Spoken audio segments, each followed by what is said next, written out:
মধ্যরাতের চাঁদ। পর্ব ১-১। লেখনীতে মুস্তারিন মুশাররাত। সময়টা রোদ ঝলমলে দুপুরবেলা। বেশ কয়েকজন আত্মীয় স্বজনকে দাওয়াত করা হয়েছে। মেহমানদের প্রাণবন্ত আলাপ আর বাচ্চাদের কোলাহলে ড্রয়িং রুমের দিকটা সরগরম।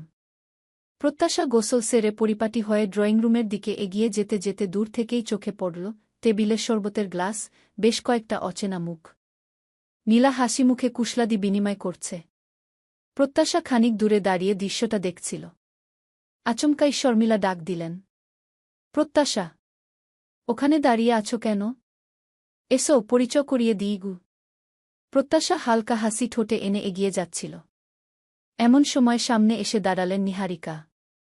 চোখে একরাশ কঠিন দৃঢ়তা। দারাজ স্বরে বললেন, দাঁড়াও। প্রত্যাশা থেমে কিছুটা বিভ্রান্ত হয়ে নিহারিকার দিকে তাকাল।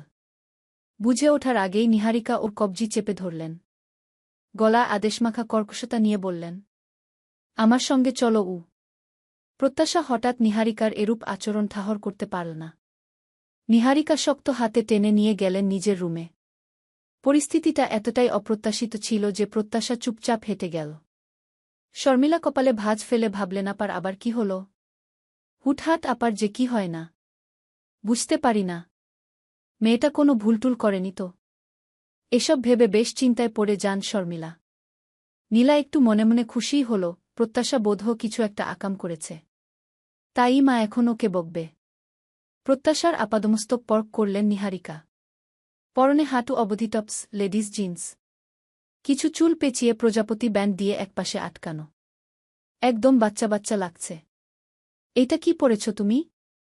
এত বড় মেয়ে হয়ে কিসব বাচ্চাদের ফ্রক পরেছ? তার উপর বাড়িতে মেহমান এসেছে গি। বড় আন্টি, এইটা তো টপস, ফ্রক নয় গ। নিহারিকা আলমারি খুলে খুঁজে খুঁজে শাড়ি, প্রয়োজনীয় জিনিস আর গহনা বক্স বের করে বিছানায় নামালেন। বাড়িতে অনেক লোকজন আছে। উনারা এ বাড়ির ছোট বুকে দেখতে চাইছেন, তাই বুয়ের মতো হয়ে যাও। এখন জলদি এই শাড়ি আর গহনাগুলো পরে তৈরি হয়ে নাও। নিহারিকা এই বলে চলে যেতে নিচ্ছিল। প্রত্যাশা মুখটা কাচুমাচু করে বলে উঠল, আমি তো শাড়ি ঠিকঠাক পরতে পারি না গি। কয়েক মুহূর্ত নিরুত্তর থেকে ইশারায় দেখিয়ে বললেন, ওগুলো পরে আসো, আমি পরিয়ে দিচ্ছি গু। প্রত্যাশা হাসি মুখে প্রয়োজনীয় জিনিস হাতে নেয়া। নিহারিকা ফের বললেন, লম্বায় তো আমার সমানই। পেটিকোটের সাইজ ঠিকই হবে আশা করি। আর ব্লাউজটা তোমার গায়ে একটু ঢিলা হতে পারে। যদিও এটা অনেক আগের ব্লাউজ ছিল, গায়ে লাগেনি বিধায় পরা হয়নি। তবুও রেখে দিয়েছিলাম গু। নিহারিকা সিল্কের লাল রঙের শাড়িটা হাতে তুলে নিলেন। প্রত্যাশা চঞ্চল কণ্ঠে বলল, শাড়িটাও বুঝি আগে পরেননি? নতুন ভাঁজ খুলছেন দেখছি। নিহারিকা প্রত্যুত্তর না দিয়ে ভাঁজ খুলে কোমরের চারপাশে জড়াতে শুরু করলেন। এক কোণা যখন কোমরে গুজতে নিলেন, প্রত্যাশা হঠাৎ নড়াচড়া করে খিলখিলিয়ে হেসে উঠল। নিহারিকা কপালে ভাঁজ ফেলে প্রত্যাশার দিকে চাইল। চোখের ভাষায় বোঝালেন কি সমস্যা। প্রত্যাশা নড়াচড়া করতে করতে বলল, উফ, বড় আন্টি সুটসুডি লাগছে তো। নিহারিকা তপ্ত নিঃশ্বাস ফেল। একে নিয়ে চলা মুশকিল। বানরের মতো নড়তে থাকল প্রত্যাশা। নিহারিকা বিরক্তি নিয়েই কোনো রকমে গুজে দিলেন। পরপর কুচি দিতে দিতে গম্ভীর স্বরে বললেন, তোমার মা কিছুই শেখায়নি বুঝি? শাড়ি পরা, তারপর কাকে কি সম্বোধন করতে হয়, এসব শেখায়নি? প্রত্যাশা দাঁত কেলিয়ে বলল, শিখিয়েছে তো। তবে আম্মু বলেছে সব আগেভাগে শিখে ফেললে শাশুড়ি শিখাবে কি? তখন তো তারা ভাববে বউ আবার আমাদের চেয়ে বেশি জানে, তাই কিছুটা খালি রেখেছে আপনার স্পেশাল ক্লাসের জন্য। আঁচলটা গুছিয়ে কাঁধে পিন আপ করতে করতে নিহারিকা বললেন, শোনো, এই বড় আন্টি বলে ডাকা বন্ধ করো। নীলাশা যেভাবে সম্বোধন করে এরপর থেকে তুমিও সেভাবে। ঠিক আছে বড় আউ। এতটুকু বলেই জিভে কামড় দেয় প্রত্যাশা। সুধরে নিয়ে বলল, অপসা সরি মা। নিহারিকা নিজ হাতে গহনা আর বালা জোড়া পরিয়ে দিলেন প্রত্যাশার হাতে। প্রত্যাশা কিছুটা সংকোচে বলল, এত কিছুর দরকার ছিল না। না মানে গহনা তো হয় খুব শখের। এগুলো নিশ্চয় আপনার খুব শখের। যদি না বুঝে কোনোটা হারিয়ে ফেলি। তাই এগুলো আজ থেকে তোমার। অনেক আগেই গড়ে রেখেছিলাম আমার নীরবের বুয়ের জন্য। নীলাশারটা ওর বিয়ের দিনই দিয়েছিলাম। তোমাদের বিয়ে তো হঠাৎ করে হয়ে গেল। তাই দেওয়া হয়ে ওঠেনি গি। এটুকু থেমে হারিয়ে ফেলা এটা ভালো কথা নয় মা। সবকিছু যত্ন সহকারে আগলে রাখতে হয়। আগলে রাখাটাই ক্রেডিট, হারিয়ে ফেলা নয়। ঠিক গহনার মতো বর সংসারকেও আগলে রাখতে হয় গি। ড্রয়িং রুমে অপরিচিত মানুষের ভিড়ে প্রত্যাশার ভালো লাগছিল না। লাঞ্চ করে অল্প সময় কাটিয়েই রুমে চলে আসে। লাঞ্চ করতে বসে তো একজন জিজ্ঞেস করে বসলেন, নীরব কখন আসবে? প্রত্যাশা সরল মনে জানি না বলে। এটা নিয়ে অন্যজন তো আবার ঠেস দিতে বাদ দিলেন, নাও মা, সে কি কথা? বর কখন আসবে জানো না? আবার বর ছাড়াই আগেভাগে লাঞ্চ করতে বসেছ। মহিলার ভাগ্য ভালো, প্রত্যাশা মুখ খোলার আগেই নিহারিকা বেগম বলেন, আমি ওকে বসতে বলেছি। নীরব ডিউটাতে ব্যস্ত থাকে, তাই অয়থা বারবার ফোন দেওয়া ওর পছন্দ নয়। নীরব ব্রেকফাস্ট করে অফিসে যাওয়ার পর প্রত্যাশা সারা ঘরে চিরুনি তল্লাশি চালিয়েছে, কিন্তু কোনো আলামত পাওয়া যায়নি। প্রত্যাশা ভেবে নেয় এমন রসকসহীন পুলিশের প্রেমিকা আছে, এটা ভাবা বিলাসিতা বই কিছু নয়। ব্যাটার কপালে তো বই টিকত না। আমি ছাড়া অন্য কেউ হলে এই এক সপ্তাহ হতো না। ভাবনার মাঝে পড়ি দরজার দাঁড়গোড়ায় দাঁড়িয়ে লন্ড্রি থেকে দেওয়া নীরবের শার্ট প্যান্ট প্রত্যাশার হাতে দিয়ে বলে, খালাম্মা সব তুইলা রাখতে কয়েছে।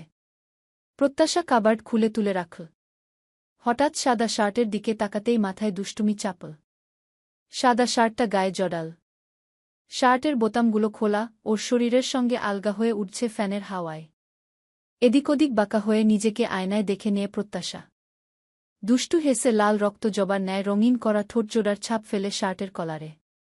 সেদিন এই সাদা শার্টটা পরেই বুঝি শ্বশুরবাড়ি গিয়েছিল জনাব। প্রত্যাশা ভাবে লোকটা গম্ভীর, রসকসহীন হলেও দেখতে হেব্বি আছে। হ্যান্ডসামের বউ হতে পারা চারটিখানি কথা নয়। ফ্রেন্ডদের সামনে বেশ ভাব নিয়ে বরকে প্রেজেন্ট করা যাবে, এসব ভেবে ওর ভালোই লাগল। ঠোঁটের কোণে হাসি নিয়ে ড্রেসিং টেবিলের উপর থেকে নীরবের সানগ্লাস হাতে নিয়ে প্রত্যাশা আয়নার দিকে চেয়ে চোখ টিপে চশমাটা চোখে দিয়ে সুর করে গাইল, হ্যায় ও হ্যান্ডসাম সোনা সাপসে মেরে দিল কো গায়ালে কার। গাইতে গাইতে প্রতিটি পায়ে যেন ছন্দ জড়িয়ে যায়। ধীরে সুস্থে ঘূর্ণি দেয় মাথায়, পরপর দুই হাত এক করে গালের এপাশে আবার ওপাশে ধরে গায়, মেরি নিন্দ চূড়ানে উসনে ওর খাপ গায়া দে কার গু। চোখে মুখে ছেলেমানুষি দুষ্টুমি নিয়ে আব ইয়ে নয়না বলে, ইয়ার বলো ইয়ে হি লাগাতার উ। শরীর বাকিয়ে একপাশে হেলে পড়ে, কুই চাহে কিতনা রোকে কারুঙ্গি প্যারার গ। কোমর দুলিয়ে দুপাশে হাত নাড়িয়ে, মেরে শাইয়া সুপারস্টার, মেরে সাইয়া সুপারস্টার, मैं फैन हुई उनकी ও মেরে শাইয়া সুপারস্টার, मैं फैन हुई उनकी मेरे এগে। এক হাত কোমড়ে অন্য হাত গালে রেখে ঘুরতে গিয়ে গলার স্বর আটকে যায়, চোখ দুটো বড়বড় হয়ে যায়। দরজার ফাঁকে নীরব দাঁড়িয়ে। প্রত্যাশার মুখে ঝট করে লজ্জার ছায়া ছড়িয়ে পড়ে। চশমাটা খুলে হাতের মুঠো চেপে ধরে, শার্টটা বুকের কাছে জড়িয়ে ধরে দুপা পেছনে সরে যায়। ত্রস্ত চোখ নামিয়ে নেয়। ফোনে কিছু একটা করে নীরব নির্লিপ্ত ভূমিতে ভেতরে এগিয়ে আসে। প্রত্যাশা মুখ বনে ঠাই দাঁড়িয়ে।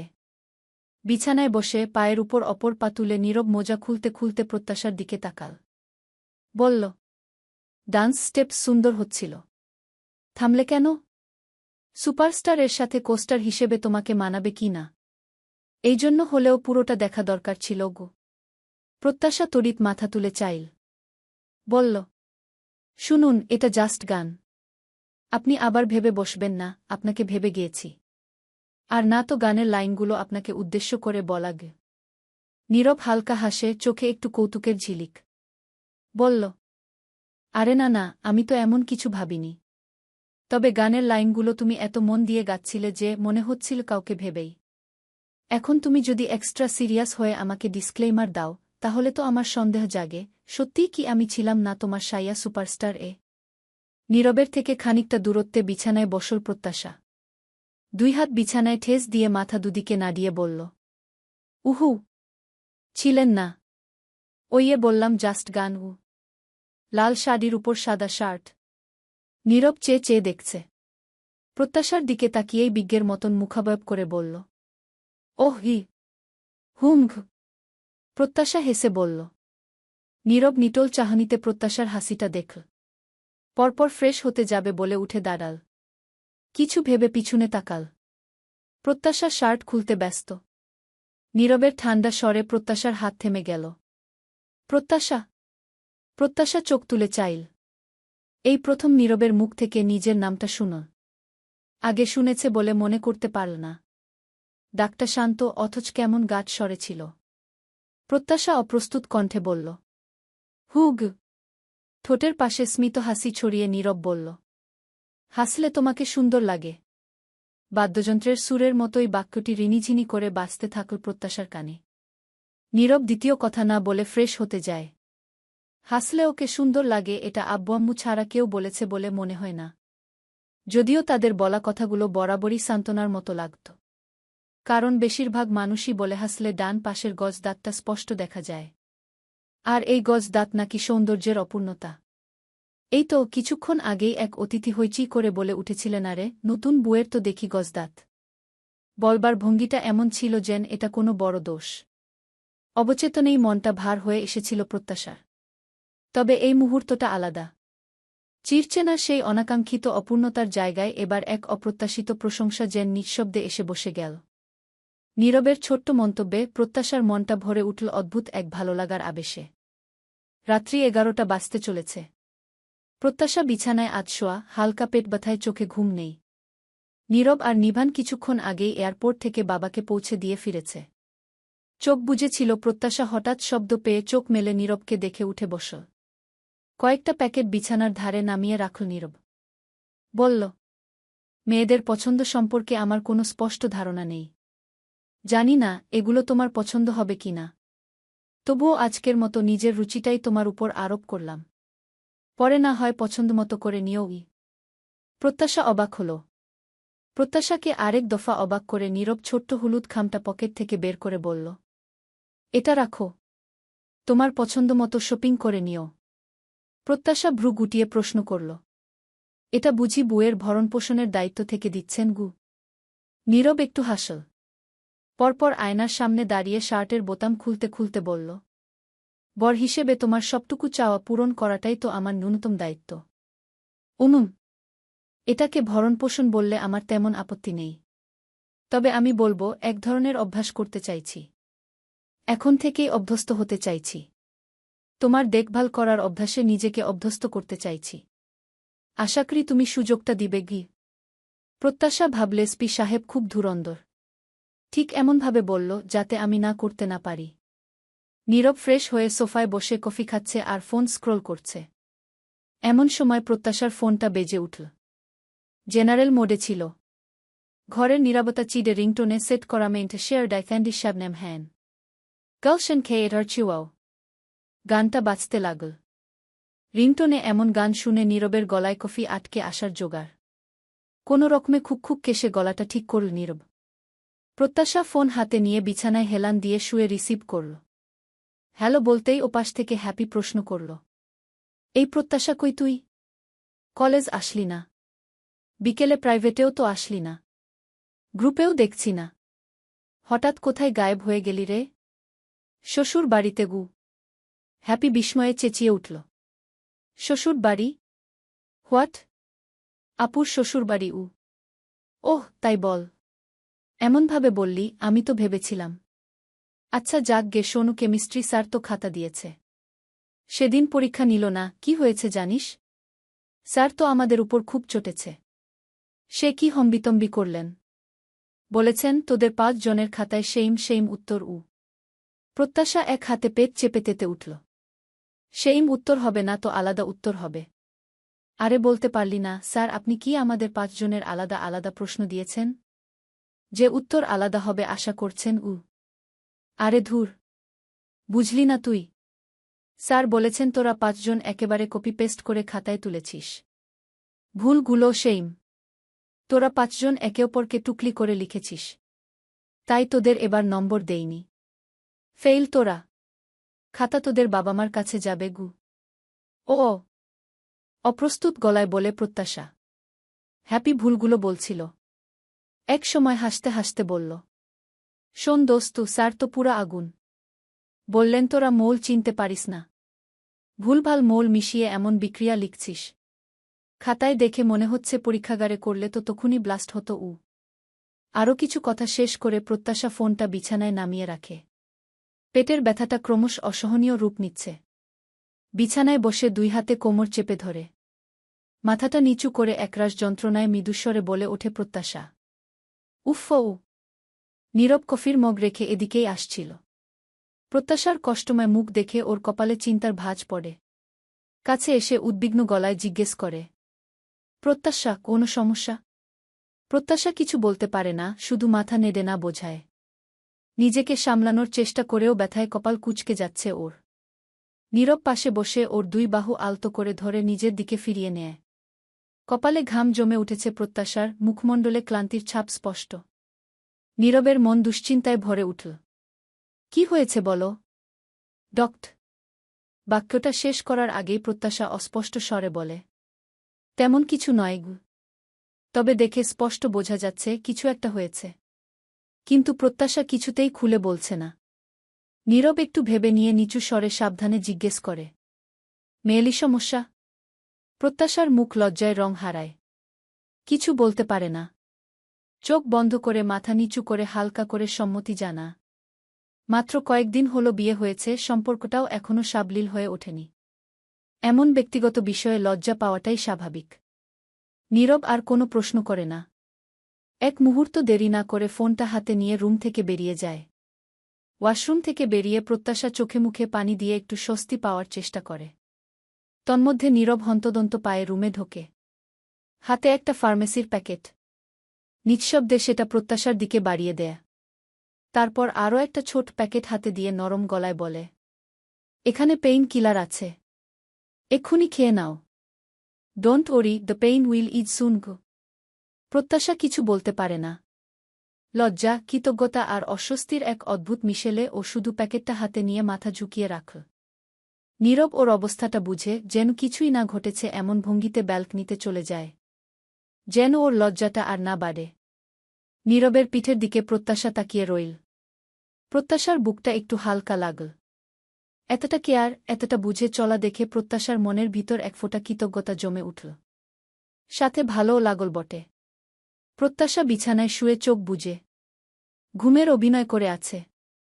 নীরব নিঃশব্দে এসে বিছানার পাশে দাঁড়াল।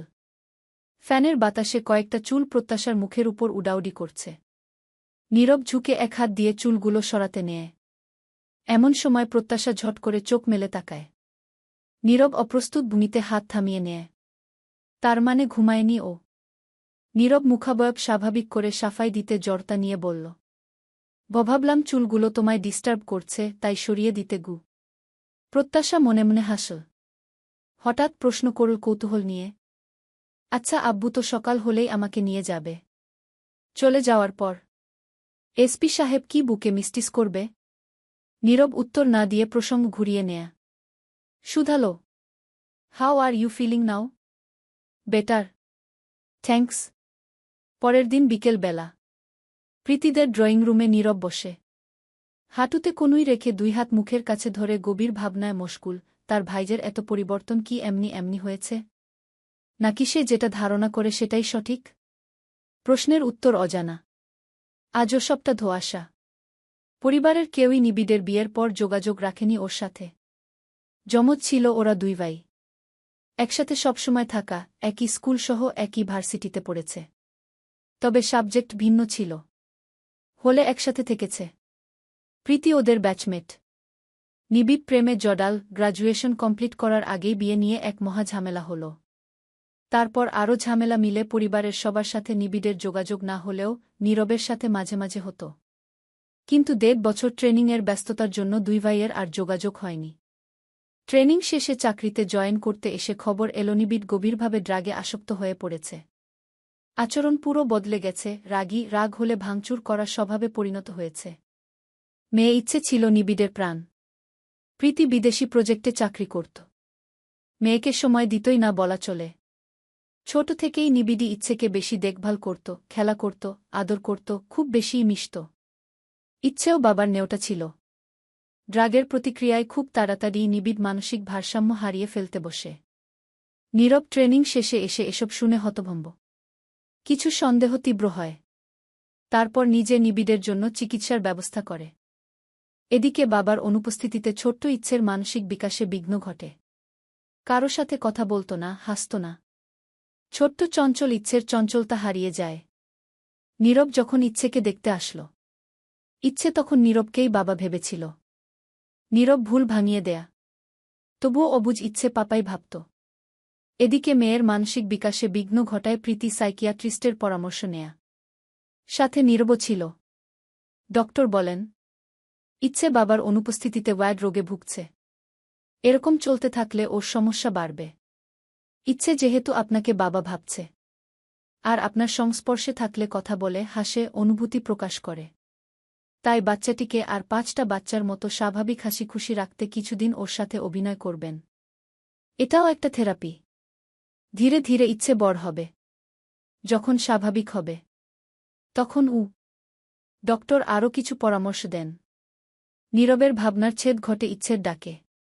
পাপা ইচ্ছের জন্য আনা চকলেট বক্স দেয়া হাতে। প্রীতি উপর থেকে নেমে আসে মেয়ের পিছু পিছু। সিঙ্গেল সোফায় বসল। ইচ্ছে নীরবের কোলের উপর বসে চকলেট খাচ্ছে। টেবিলের উপর একটা খাম। নীরব সেদিকে তাকিয়ে বলল, ইচ্ছেকে স্কুলে ভর্তির ফর্ম এনেছি। ফর্মটা ফিল আপ করে রাখবে। আমি ফ্রি টাইমে এসে নিয়ে জমা দিব গো। প্রীতি কিছু না বলে কোনো স্কুল সেসব দেখার জন্য খামটা হাতে নেয়। টেবিল থেকে খামটা তুলতে গিয়ে হঠাৎ একপাশে থাকা অপর একটা প্যাকেট পড়ে যায় ফ্লোরে। পড়ার সাথে সাথে একটা ছবি ফ্লোরের উপর জ্বলজ্বল করতে থাকে। নীরবের দৃষ্টি যায় সেদিকে। ছবিটিতে চেনামুখ দেখতেই কপালে ভাঁজ পড়ে নীরবের। নীরব ঝুঁকে ছবিটা মাটি থেকে তুলল। কোলে বসা ইচ্ছে খুশিতে ঝুমঝুম করে বলে উঠল, জানো পাপা, মামা বলেছে এটা মামি হবে গু। নীরবের চোখমুখ সেকেন্ডেই শক্ত হয়ে যায়। সাথে হাতের আঙুল আপনা-আপনি মুষ্টিবদ্ধ হয়। চলবে। ভুলত্রুটি ক্ষমা সুন্দর দৃষ্টিতে দেখবেন।